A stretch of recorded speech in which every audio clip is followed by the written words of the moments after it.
Good morning, students. How are you? Today I explain about this new lesson and unit number 2. Understand? Unit number ये आपका क्या है भाई? Unit number 3. इसको हम राइट कर दें यूनिट 3. अंडरस्टैंड? अब इस यूनिट 3 में हम लोग क्या स्टडी करने वाले हैं? सबसे पहले यूनिट ऑफ लाइफ. अंडरस्टैंड? इसमें 3 lesson. Unit of life, understand, and उसके बाद बायोमॉलिक्यूल्स एंड थर्ड है सेल साइकिल जिसमें माइटोसिस एंड मियोसिस. अंडरस्टैंड? तो this is the most important lesson. Understand? Lesson 8, the unit of life. Unit of life. What is the unit of life? Understand? या what is the cell? Understand? इसमें point ये बता रहा है कि what is the cell. Cell is the unicellular organism और multicellular organism. जितने भी यूनिसेलुलर एंड मल्टीसेलुलर ऑर्गेनिज्म हैं, अंडरस्टैंड, इस सब की बॉडी जो है किसी न किसी सेल से बनी है. तभी तो सेल को कहा गया fundamental unit of life which is enclosed of the plasma membrane content of different cell organelles. Understand? जिसमें कि डिफरेंट टाइप्स के सेल ऑर्गेनेल्स प्रेजेंट है. अंडरस्टैंड? तो सबसे पहले हम बात करेंगे कि ये आपका कि यूनिसेलुलर ऑर्गेनिज्म. पहले हम किसी भी पॉइंट को यदि हम सर्च करते हैं तो सबसे पहले एक माइन्यूट जो है लिविंग ऑर्गेनिजम्स को लेते हैं. अंडरस्टैंड? क्योंकि यूनिसेलुलर से बना है मल्टीसेलुलर, न कि मल्टीसेलुलर से यूनिसेलुलर बना है. अंडरस्टैंड? जो सबसे पहले लिविंग ऑर्गेनिज्म इस पूरे जो है आपके अर्थ पे आया तो उस कंडीशन में वो यूनिसेलुलर ही था जिसका नाम था प्रोटोजोआ फाइलम का अमीबा प्रोटेस. अंडरस्टैंड? वह एक यूनिसेलुलर ही था. तो यूनिसेलुलर में ये आपके 2 पॉइंट मिलते हैं. Independent existence. पहला पॉइंट मिलता है आपका इंडिपेंडेंट एग्जिस्टेंस. और सेकेंड पॉइंट क्या मिलता है? Essential function of life performing essential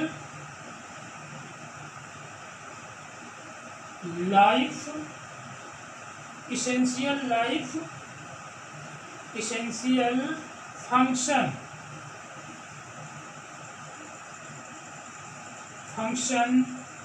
of life. Understand? तो पॉइंट मिलता है कि ये सेल जो होती है ये आपका इंडिपेंडेंट एग्जिस्टेंस होती है, जबकि सेल को आइडेंटिफाई करने वाले या सेल की को सर्च करने वाले जो सबसे पहले साइंटिस्ट थे उनका नाम था रॉबर्ट हुक, 1865. अंडरस्टैंड? तो इसमें रॉबर्ट हुक ने जब सेल को बताया कि यह जो है एक जो है स्मॉलेस्ट कंपार्टमेंट है. अंडरस्टैंड? लेकिन उन्होंने आइडेंटिफाई नहीं कर पाया कि वास्तव में ये लिविंग है कि नॉन लिविंग, क्या कंडीशन है इसकी. अंडरस्टैंड? तब ये बोला गया कि उस समय जब रॉबर्ट ब्राउन ने देखा कि इसके अंदर एक मास लाइक स्ट्रक्चर है सेल के अंदर, और उस मास लाइक स्ट्रक्चर का नाम रखा उन्होंने न्यूक्लियस. रॉबर्ट हुक सेल की खोज किया तो रॉबर्ट ब्राउन जो है न्यूक्लियस की खोज किया. अंडरस्टैंड? लेकिन फिर भी ये क्लियर नहीं होता, ये डाउटफुल पॉइंट था. अंडरस्टैंड? कि जो ये मास लाइक स्ट्रक्चर है या जो ये सेल है ये लिविंग है कि नॉन लिविंग है, इसको आइडेंटिफाई नहीं कर सका, क्योंकि उस समय साइंस टेक्नोलॉजी हमारी इतनी डेवलप नहीं थी, इलेक्ट्रॉन माइक्रोस्कोप. लेकिन उसके बाद एक साइंटिस्ट जिसका नाम था एंटोनी वॉन लीवेनहॉफ, अंडरस्टैंड, जिन्होंने कंपाउंड माइक्रोस्कोप की खोज की.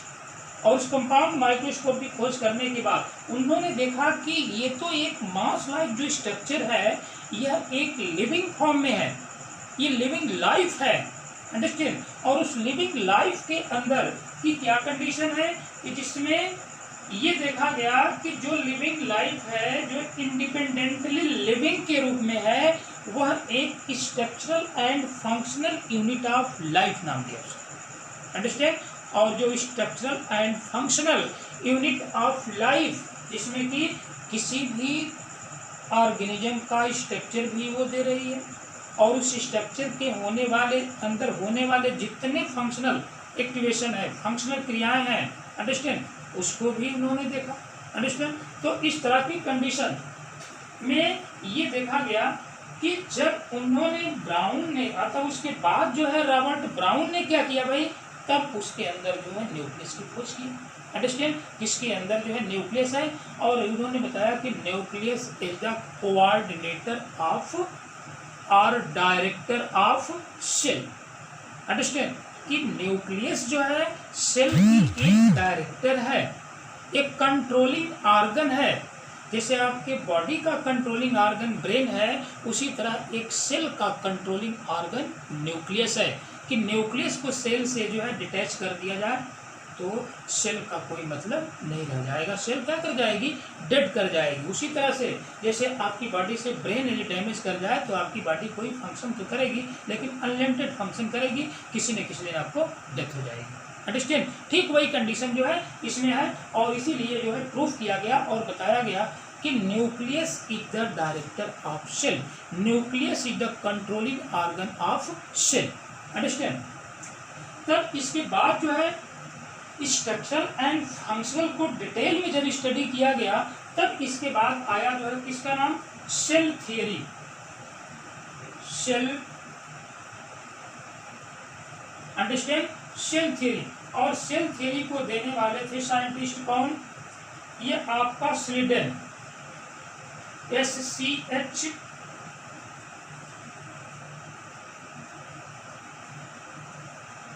स्लीडन। एंड नेक्स्ट कंडीशन है स्वान, SCH स्वान। इन दोनों ने क्या कंडीशन थी भाई, इन दोनों साइंटिस्टों ने, स्वान ने ये 1839, तो स्वीडन ने जो है 1838 में, दोनों ने दिया, क्या दिया, सेल थ्योरी को दिया, अंडरस्टैंड। किसमें, स्वीडन ने 1838 में, और उसके बाद स्वान ने 1839 में। स्वीडन ने कहा कि इसमें जो एग्जामिन किया, मतलब इसको जो एक्सपेरिमेंट किया, और एक्सपेरिमेंट करके बताया कि प्लांट और एनिमल्स के अंदर लार्ज अमाउंट ऑफ सेल्स हैं, understand, large amount of cell. तो स्वान की कंडीशन क्या थी, इन्होंने बताया कि omni cellula is cellula, understand, कि मतलब क्या कंडीशन हो गई कि एक जो है न्यू सेल्स का फॉर्मेशन यदि होता है तो उसके प्री एग्जिस्टिंग सेल से होता है, यदि नई सेल बनती है तो उसके प्री एग्जिस्टिंग सेल से बनती है। तो यहाँ पर दो थियरियाँ मिलती हैं, जिसमें कि दो पॉइंट मिलते हैं, जिसको स्लाइडन एंड स्वान को मिलता है श्रेय, अंडरस्टैंड, कि स्लाइडन एंड स्वान ने ही सेल थियरी को दिया था। और सेल थियरी के थ्रू जो है क्या क्या कंडीशन देखा गया इसके अंदर, कि इसमें कंडीशन देखा कि all living organisms are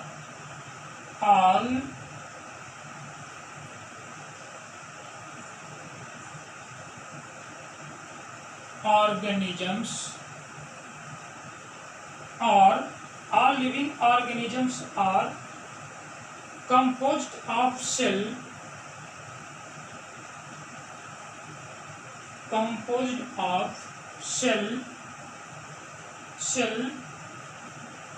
and product of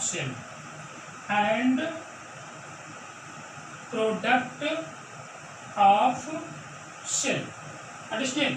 अब इन्होंने कहा कि पहला पॉइंट क्या बोला कि all living organism are composed of cell and product of cell, कि जितने भी लिविंग ऑर्गेनिज्म है या तो सेल के कंपोजिशन से मिलके बने हैं, या तो सेल के प्रोडक्शन से हुआ है इसका फॉर्मेशन, अंडरस्टैंड। और दूसरी कंडीशन जो इसने सेल थियरी के थ्रू जो है दिया, वो दूसरा पॉइंट था क्या कि all cells arises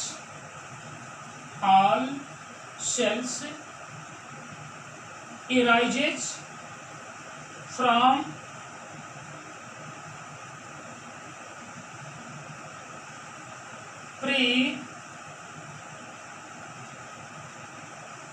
pre-existing cell. क्या नाम दिया कि all cells arises from pre-existing cells। ये दो जो है एक्सपेरिमेंट इन्होंने किया और एक्सपेरिमेंट के थ्रू जो है 2 कंक्लूजन निकाला। कौन? Schleiden and swan. स्लाइडेन ने आपका 1838 में, स्वान में 1839 में, मतलब 1 वर्ष का इसमें क्या है अंतर, अंडरस्टैंड। तब ये दोनों साइंटिस्टों ने एग्जामिन करके प्रपोज किया कि इस तरह की कंडीशन जहाँ पर 2 पॉइंट को इन्होंने प्रपोज किया था पूरे सेल थियरी में, कि जितने भी लिविंग ऑर्गेनिज्म हैं एक सेल के कंपोजिशन से मिलके बने हैं, एक सेल के जुड़ने से मिलकर के बने हैं, अंडरस्टैंड। यूनिसेलुलर है तो only 1 cell are present, single cells are capable of all function, understand. तब कंडीशन आई कि यूनिसेलुलर से मॉडिफिकेशन होकर के मल्टी सेलुलर का फॉर्मेशन हो गया, और मल्टी सेलुलर में जो है स्पेशलाइज्ड ऑर्गन बन गए, ऑर्गेनाइजेशन का फॉर्मेशन हो गया, और धीरे धीरे वे वेल डेवलप हो गए, अंडरस्टैंड। तब इन्होंने उसके पहले की कंडीशन इन्होंने क्या दिया कि all living organism are composed of cells and product of cell, कि या तो सेल के प्रोडक्ट का ये रिजल्ट है या तो सेल के कंपोजिशन का रिजल्ट है, अंडरस्टैंड। और दूसरी कंडीशन में बताया कि all cells arises from pre existing cell, जितनी भी सेल एराइज होती है वो अपने प्री एग्जिस्टिंग सेल से होती है। जैसे मान लीजिए कि ये कोई सेल है, अंडरस्टैंड, तो ये आपका पेरेंट सेल है। अब इनमें सेल के अंदर यदि डिवीजन होता है तो ये सेल जो है क्या बनाती है, ये 2 डॉटर सेल का फॉर्मेशन करती है।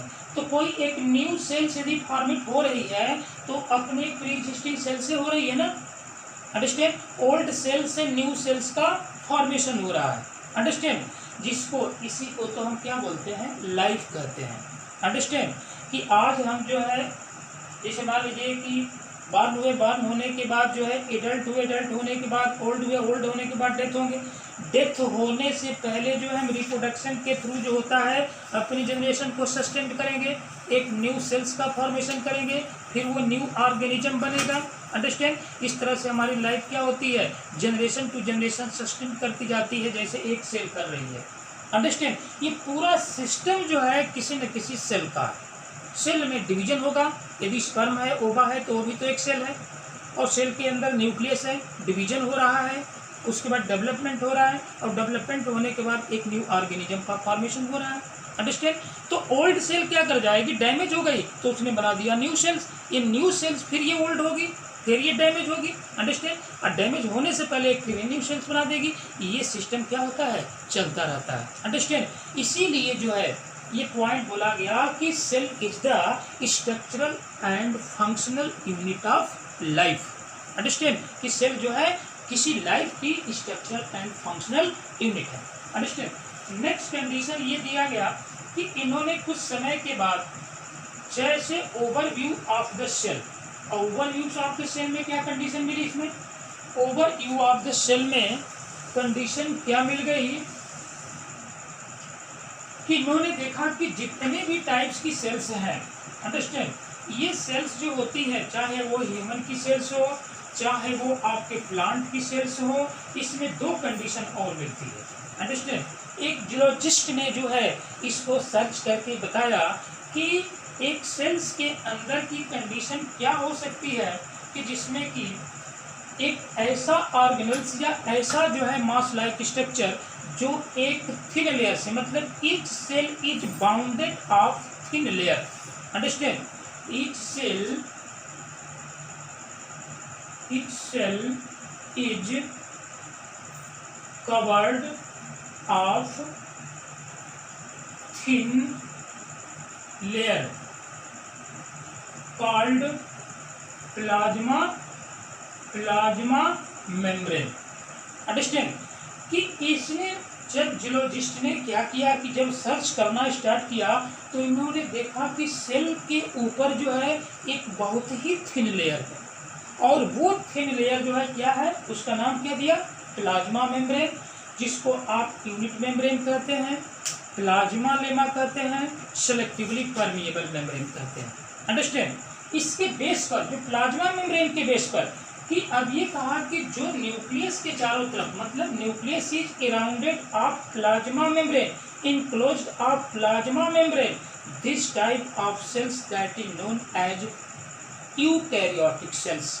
But those type of cells or nucleus is not enclosed of the plasma membrane, मतलब lack of plasma membrane. Understand? Those type of cells that is known as prokaryotic cell. इसमें दो तरह की condition दिया गया, एक का नाम दिया गया प्रोकैरियोटिक सेल और दूसरे का नाम दिया गया यूकैरियोटिक सेल. अंडरस्टैंड. अंडरस्टैंड. तो ये दो तरह की सेल मिल गई, prokaryotic cell and eukaryotic cell. Prokaryotic cell में न्यूक्लियस क्या होती है, ऑब्सेंट होती है. जब वहाँ पर प्लाज्मा मेम्ब्रेन या कोई कवरिंग ही नहीं है तो उस कंडीशन में न्यूक्लियस का कोई मतलब नहीं रहा. तो nucleus, lack of nucleus, nucleus absent, या कहा जाता है कि अनडेवलपमेंट ऑफ न्यूक्लियस. लेकिन यहाँ पर एक पॉइंट और उठता है कि भाई जब बैक्टीरिया है तो इसमें प्रोकैरियोटिक सेल होती है और प्रोकैरियोटिक सेल में आप कह रहे हैं कि लैक ऑफ न्यूक्लियस, और न्यूक्लियस को क्या बोलते हैं, सेल का डायरेक्टर बोलते हैं, कंट्रोलिंग ऑर्गन बोलते हैं. तो सेल ही, यदि न्यूक्लियस ही एब्सेंट हो गई तो सेल का तो कोई मतलब ही नहीं रहा. अंडरस्टैंड. लेकिन अब ये पता चलता है कि न्यूक्लियस प्रोकैरियोटिक सेल में न्यूक्लियस नहीं, वो न्यूक्लियस न्यूक्लियोइड्स के रूप में प्रेजेंट होती है. कि यदि कोई बैक्टीरियल सेल की जो है ये सेल है, अंडरस्टैंड, यूनिसेलुलर, अंडरस्टैंड, और उसके बाद ये प्रोकैरियोटिक सेल, तो इसमें कोई न्यूक्लियस दिख रही है, नहीं दिख रही है. अंडरस्टैंड. लेकिन इसमें साइटोप्लाज्म जो होगा ये पूरे इसके सेल में पेरिफेरी होगा, ये प्रेजेंट होगा. अंडरस्टैंड. और इसमें एक जो है आपका ये सर्कुलर डीएनए प्रेजेंट होगा. अंडरस्टैंड. तो जहाँ पर डीएनए प्रेजेंट है तो DNA is the part of the nucleus, उसके अंदर ही तो डीएनए है और डीएनए आपका जेनेटिक मटेरियल है. और जब जेनेटिक मटेरियल ही मिल गया तब तो जनरेशन सस्टेन हो सकती है ना. अंडरस्टैंड. तो जहाँ पर कि न्यूक्लियस के ऊपर कोई न्यूक्लियर मेम्ब्रेन ही नहीं है तो न्यूक्लियस क्या है, अनडेवलप्ड है या न्यूक्लियस ऑब्सेंट है. तो इस तरह की सेल का नाम दिया गया प्रोकैरियोटिक सेल. अंडरस्टैंड. जिसमें डीएनए जो है क्या कंडीशन होती है, सर्कुलर होता है और साइटोप्लाज्म पूरे सेल में प्रेजेंट होती है. अंडरस्टैंड. पूरे सेल को कवर करने का काम करता है cytoplasm. Understand. But lack of cell organelles, लेकिन इनमें कोई सेल ऑर्गेनल्स नहीं होता है. अंडरस्टैंड. जबकि वही कंडीशन जो है यूकैरियोटिक सेल की बात करें तो ये आपकी यूकैरियोटिक सेल है तो इसमें प्रेजेंट है एक न्यूक्लियस और न्यूक्लियस के अंदर, अंडरस्टैंड, यहाँ पर क्या है, ये प्लाज्मा मेम्ब्रेन है. अंडरस्टैंड. ये प्लाज्मा मेम्ब्रेन जो थिन लेयर है और ये थिन लेयर की क्या है, ये आपका जो है साइटोप्लाज्म प्रेजेंट है. और साइटोप्लाज्म के बाद क्या कंडीशन है, न्यूक्लियस या न्यूक्लियर मेम्ब्रेन है और न्यूक्लियस के अंदर जो है क्या कंडीशन है, एक न्यूक्लियोलस है. अंडरस्टैंड. तो nucleus is bounded of thin layer, understand, जिसका नाम है plasma membrane. Understand. Plasma membrane और उसके बाद जिसको हम न्यूक्लियर मेम्ब्रेन कहते हैं, न्यूक्लियस की जो मेम्ब्रेन होगी उसको हम न्यूक्लियर मेम्ब्रेन बोलेंगे. न्यूक्लियर मेम्ब्रेन और इस आउटर प्लाज्मा मेम्ब्रेन के बीच का जो कंटेंट है उसको हम साइटोप्लाज्म कहते हैं. Cytoplasm is the part of protoplasm which is contain of different types of new cell organelles. Understand? Cell organelles मतलब presence of cell organelles in eukaryotic cell. Nucleus are enclosed of the nuclear membrane. Understand? Cytoplasm contain different types of cell organelles like mitochondria, उसके बाद Golgi body, उसके बाद endoplasmic reticulum, उसके बाद जो है आपका राइबोसोम, उसके बाद लाइसोसोम, प्लास्टिड्स, सेंट्रोसोम। अंडरस्टैंड? ये जितने भी पॉइंट होते हैं, सेंट्रोसोम, अंडरस्टैंड, ये सभी सेल ऑर्गेनल्स जो होते हैं यूकैरियोटिक सेल के साइटोप्लाज्म में प्रेजेंट होते हैं। अंडरस्टैंड? जिसमें कि ये मेम्ब्रेन, जबकि राइबोसोम जो होता है नॉन मेम्ब्रेनस है। अंडरस्टैंड? ये केवल साइटोप्लाज्म में ही नहीं होगा, इस साइटोप्लाज्म के अलावा जो सेल ऑर्गेनल्स हैं, जैसे माइटोकॉन्ड्रिया है, प्लास्टिड्स में क्लोरोप्लास्ट है, इसके अंदर भी जो होता है राइबोसोम प्रेजेंट होता है। अंडरस्टैंड? कंडीशन क्या होती है कि जो राइबोसोम जो है ये नॉन मेम्ब्रेनस है। अंडरस्टैंड? उसके बाद लाइसोसोम की कंडीशन नॉन मेम्ब्रेनस है। अंडरस्टैंड? लेकिन ये राइबोसोम केवल आपके जो है साइटोप्लाज्म में ही नहीं होता, ये साइटोप्लाज्म के अलावा जो होता है, जो उसके अंदर प्रेजेंट सेल ऑर्गेनल्स है, जैसे माइटोकॉन्ड्रिया है, उसके बाद जो है आपका प्लास्टिक क्लोरोप्लास्ट है, उसके अंदर जो है ये प्रेजेंट होते हैं। अंडरस्टैंड? क्योंकि माइटोकॉन्ड्रिया और क्लोरोप्लास्ट ये दोनों सेल ऑर्गेनल्स जो है सेल्फ ऑटोनॉमस के नाम से जानते हैं। अंडरस्टैंड? सेल्फ ऑटोनॉमस का मतलब कि इनका अपना डीएनए और राइबोसोम होता है, इसीलिए इनको सेल्फ ऑटोनॉमस बोला जाता है। और ये दोनों डबल मेम्ब्रेनस होते हैं। कौन? माइटोकॉन्ड्रिया और chloroplast. Understand? Two organelles are double membranous and self autonomous. Why? Because presence of own genetic material DNA and ribosome. Understand? DNA और राइबोसोम दोनों प्रेजेंट होते हैं इसके अंदर। अंडरस्टैंड? तो इस तरह की कंडीशन जो होती है इसमें होती है। अंडरस्टैंड? जबकि ये non membranous animal cells contain of the another non membranous cell organelles that is the division of the centriole. जबकि सेंट्रियोल की कंडीशन क्या होती है? सेंट्रोसोम, सेंट्रियोल, ये भी नॉन मेम्ब्रेनस एक अदर ऑर्गेनल्स है। अंडरस्टैंड? जो आपके प्लांट सेल में क्या होता है? ऑब्सेंट होता है। Centrosome is absent in plant cell but present in animal cell. Understand? This is the help of cell division. Understand? ये क्या करता है? सेल डिवीजन में हेल्प करने का काम करता है, जिसका नाम है सेंट्रोसोम। अंडरस्टैंड? अब इसमें कंडीशन ये होती है, कुछ सेल्स आपको जो है एनसीईआरटी में ये दिखाया है। अंडरस्टैंड? और ये एनसीईआरटी में दिखाने वाली सेल्स जिसमें कि सबसे आपको ये कहा जाए कि length bacterial cell. Understand?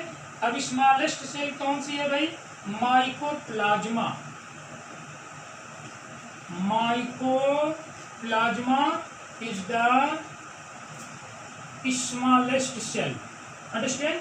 Mycoplasma is the smallest cell. इसकी लेंथ क्या हो सकती है?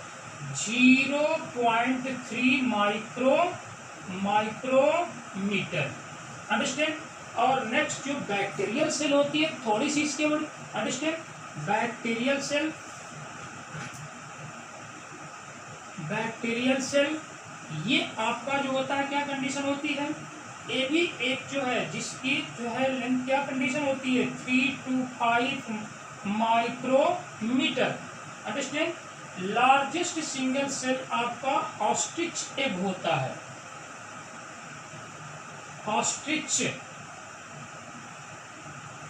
ऑस्ट्रिच एग एक ऐसी सेल है, लार्जेस्ट सेल,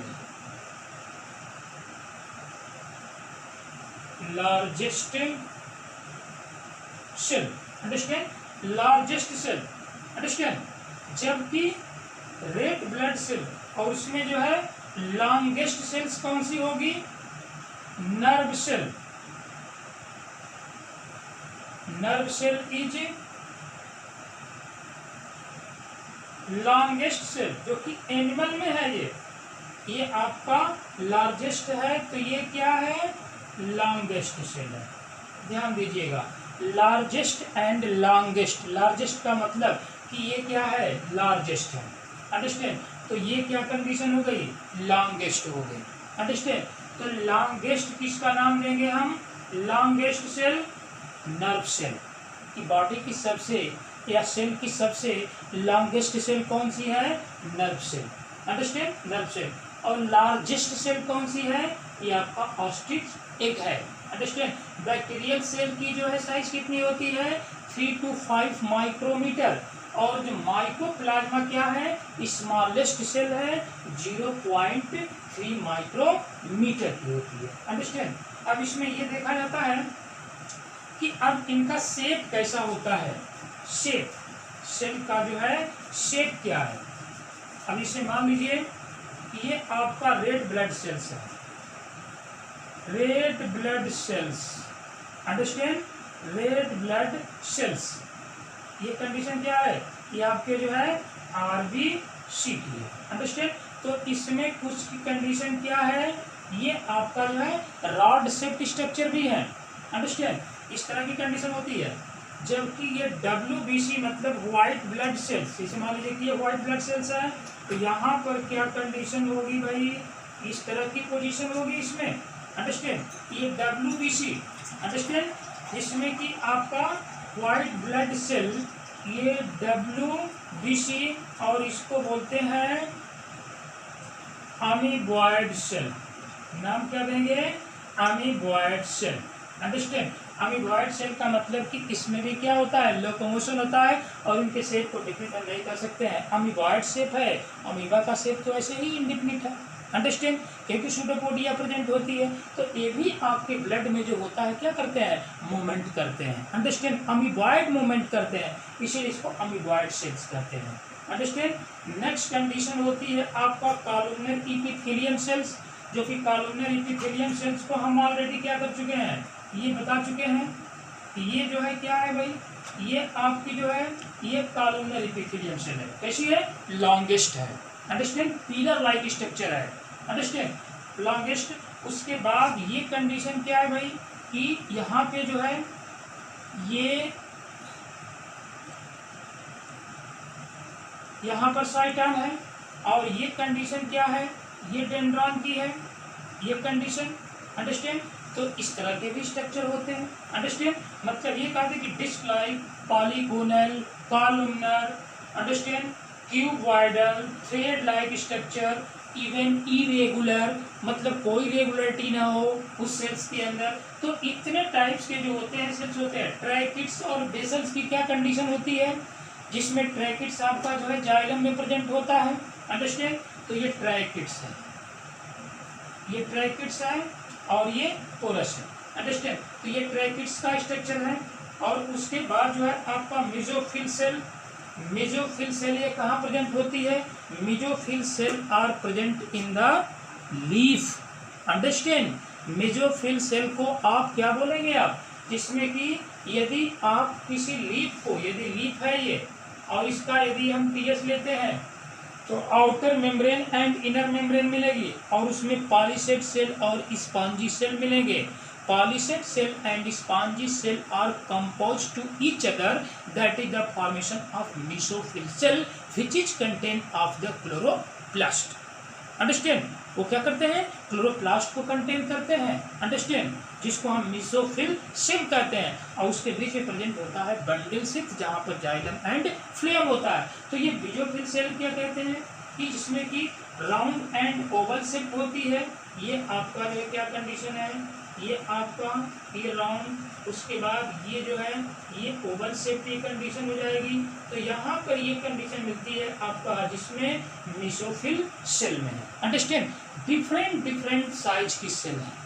अब ये नहीं कर सकते हैं कि जो जितने लिविंग ऑर्गेनिज्म की डाइवर्सिटी है तो उसमें सेल की साइज एक ही है, नहीं, ये डिफरेंट डिफरेंट साइज की सेलें प्रेजेंट है। और जब डिफरेंट साइज की सेलें प्रेजेंट है तो डिफरेंट डिफरेंट फंक्शन को परफॉर्म करने का काम करेगी। अंडरस्टैंड? ये डिफरेंट डिफरेंट फंक्शन के लिए रिस्पॉन्सिबल होंगी। अब इसे मान लीजिए कि आपका आरबीसी है, रेड ब्लड कॉर्पसेल्स। तो रेड ब्लड कॉर्पसेल्स की कंडीशन क्या होती है कि ये बाइकॉन्केव शेप होता है। अंडरस्टैंड? और ये बाइकॉन्केव होने के साथ साथ क्या कंडीशन होती है आरबीसी की? Carrier of oxygen. अंडरस्टैंड? ये कैरियर ऑफ ऑक्सीजन। जबकि डब्ल्यूबीसी के डिफरेंट शेप होते हैं। अंडरस्टैंड? अब ये डिफरेंट शेप्स के थ्रू जो होते हैं इनका स्ट्रक्चर अमीबॉयड शेप होता है। अंडरस्टैंड? और अमीबॉयड शेप होने के साथ आपके बॉडी के रेजिस्टेंस पावर को इंक्रीज करते हैं। जिसमें granulocyte and agranulocyte, eosinophil, basophil, monocyte, lymphocyte, neutrophil, understand. ये डिफरेंट टाइप से क्या होते हैं, इसकी कैटेगरी होती है, किसकी, WBC की। ये नर्व सेल की क्या कंडीशन है, एक्सटर्नल इन्वायरमेंट में होने वाले स्टिमुलेशन को रिसीव करने का काम करके क्या करते हैं, आपकी बॉडी को प्रोटेक्शन देने का काम करते हैं, अंडरस्टैंड। ये आपके जो है वेसल्स हैं, और ये वेसल से होकर के पोर टू पोर क्या होता है, वाटर और मिनरल का ट्रांसपोर्टेशन होता है। तो उसको तो इस तरह की सेल होनी चाहिए, अंडरस्टैंड। उसके बाद यहाँ पर कॉलमनर सेल, मैंने बताया आपके टिश्यू में, कनेक्टिव टिश्यू में, अंडरस्टैंड, एपिथेलियल टिश्यू में कि columnar cell, cuboidal cell, squamous epithelium, ये डिफरेंट टाइप्स के जो स्ट्रक्चर हम बता चुके हैं, अंडरस्टैंड। और उसके बाद जो है आपका मेसोफिल सेल होता है। तो दो सेल और different type perform of different function, understand. तो इस तरह की कंडीशन होती है साइज ऑफ सेल की, अंडरस्टैंड। अब ये नेक्स्ट वीडियो में आपको बताएंगे प्रोकैरियोटिक सेल की, what is the prokaryotic cell, understand. Thanks students.